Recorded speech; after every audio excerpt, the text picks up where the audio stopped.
Əməliyyat riskləri nədir? Ümumiyyətlə, cərrahi əməliyyatlar risksiz olmur. Az və ya çox, hər bir əməliyyatda risk var. Az riskli əməliyyatlar, məsələn, lipomanın çıxarılması, orta riskli əməliyyatlar, məsələn, mədə-bağırsaq əməliyyatları, yüksək riskli əməliyyatlar, açıq ürək əməliyyatları. Ümumiyyətlə, əməliyyat riskləri də iki yerə bölünür. Anestezioloji, yəni narkoz riskləri və cərrahi əməliyyatın texniki riskləri.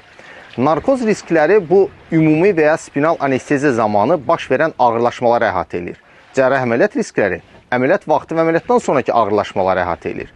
Əməliyyat risklərinə, məsələn, hər hansı bir bağırsağı əməliyyat ediriksə, onun bitişməməsi, yaranın infeksiyalaşması, ürək əməliyyatı baş verirsə, tromblaşma, tromboemboliya, ümumiyyətlə cərrahi əməliyyatdan sonra dərin venaların trombozu, istənilən baş verən hər hansı bir kiçik və böyük ağırlaşma bu əməliyyatın riskidir. Yəni, əməliyyatdan sonra hansı təhlükələrlə üzləşəcəyimiz bu əməliyyat risklərini əhatə edir. Əməliyyatın riskini nə artıra bilər?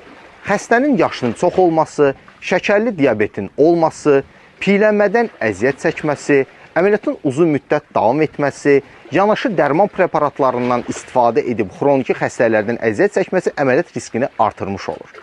Dəyərli izləyicilər, ümumiyyətlə risklərdən qorxmaq lazım deyil. Çünki əgər siz cərrahi əməliyyata gəlirsinizsə, planlı və ya təcili əməliyyat olunursunuzsa, qabaqcadan sizin anestezioloqunuz və cərrahınız sizin riskinizi sizə anlatmalı və buna hazırlıq görməlidir.